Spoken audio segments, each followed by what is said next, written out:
everyone, it's Christy from Christy's Beautiful Life, and I'm here to do Stash Batch for the month of August. This month we are working with stamps, and excuse me, let me tell you a little secret. This does not work out for me even a little bit. I have a love-hate relationship when it comes to stamps. I love them. I think they're beautiful. They hate me. I, for the life of me, cannot make a stamp work on a layout unless it's a date stamp. And I don't know why. I even pulled out my new mermaid markers that I bought myself in July for my birthday, and nothing works. I couldn't make it work. But I'm going to try, and I wanted to leave in this process so you saw that I did at least attempt to actually do stamps on this layout, because that's what this whole point of this layout's supposed to be about. And I really love the way they turned out.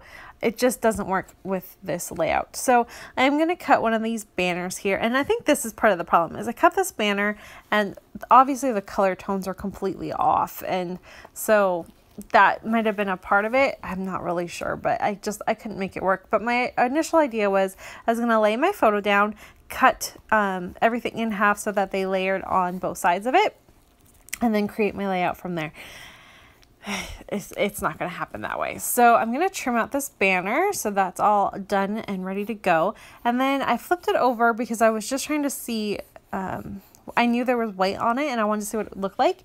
And I decided that I was going to just rip this, so like a third of the paper was going to be in this awesome polka dot that I had originally planned to use, and the rest of it's going to be this grid paper. And then I'm going to place the banner in between the two of them so that the seam gets covered up. And I love this. I think this is so awesome and definitely helps represent the style I'm trying to go for, because this is a very exciting layout, talking about the first time my son really got to like hold his sister and meet his sister and all of that.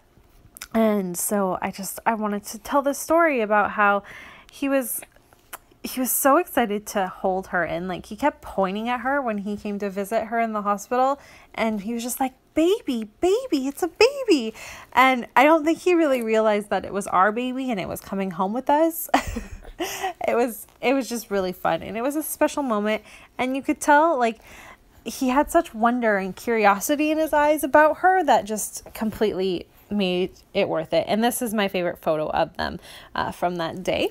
I've already done a layout about my daughter, like it's from my daughter's perspective for her album, and so this one's now going to go into Jackson's album, and it's his perspective about being a big brother. And as you can see, I'm doing a little mixed media here. I'm going to add some coral, some teal, and a little bit of yellow, which are the colors that are in the banner. That's how I'm kind of bringing the banner down into the white area of the layout. And I did try to add a little bit onto this gray polka dot paper, but it's not. I'm going to end up covering it. I don't like the way that turned out.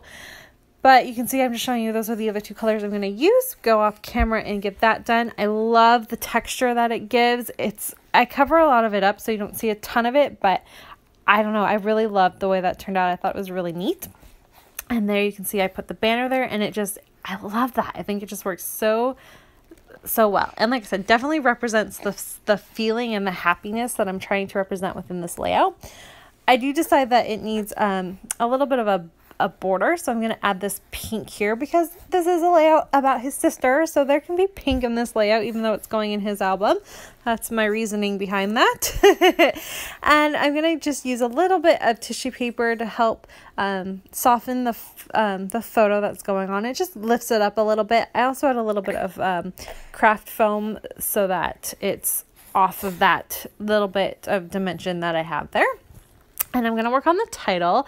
I've been doing a lot of really simple titles lately, and this is another one. It's just titled Your Baby Sister. Nothing super duper exciting, but it's so fitting and it works with what I'm trying to say. And my journaling coordinates with the title, and it just works. And I do work it around the banner a little bit. I smushed things in just a little, but I love the way this turned out. I thought it was neat, and it definitely worked around with the way that the banner was shaped, and I was proud of the way that my title turned out. And sorry if you can hear Nora. And I got to use one of those big chipboard letters that are from the chipboard collection from Crate Papers. Oh, it was quite a while ago, like a year and a half ago, if not 2 years ago, baby collection. Yeah, I still have the girl collection. So I'm just kind of working through that now. And so you can see that. And then I'm going to show you how I am going to work with the fact that I'm not actually using stamps. So I have this Amy Tan sticker sheet, and it's got these black stickers, and they're clear stickers. And I decided when I laid them on top of white paper, they look like I've stamped them on the paper. So this is how I am going to play off of this theme and get everything going the way I want it to. I really actually like the way this turned out. I decided to also add a few of the florals here, and it took me a while to get it all fussy cut out, but it definitely worked. And I got these stickers used up that I wasn't even sure how I was going to use them. I bought them because I loved them, but I was actually finding it really challenging to use them. So this ended up working fantastically. So I'm going to just layer some pieces around. I'm going to add the floral in a couple places. I'm going to layer the 2 arrows right down below, add my journaling there, and it just all kind of comes together after that. And see, when you I'm tongue-tied, sorry. When you put the thing, oh my goodness, the stickers on there, because it's on white, it does kind of look like I stamped it. So I don't know, it worked for me. It's totally cheating. It's not a stamp, so I'm totally cheating on this month's challenge, but I did what worked for me, so it's what's working. And really, this is all I do, guys. It ended up, once I did this, it all came together really smoothly and fast. I'm going to add my journaling where the arrows are pointing, which worked well. Again, just talking about how excited he was to have his sister, and kept pointing at her and just kept saying, baby, it's a baby. He was just so excited that there was a baby around. And then I put the date. I had to really think about it because she was born on the 25th, but he didn't meet her until the 26th. So I almost screwed that up. And that is going to do it. So make sure to check out everyone else's layouts, and I'll be back next month with another Stash Bash.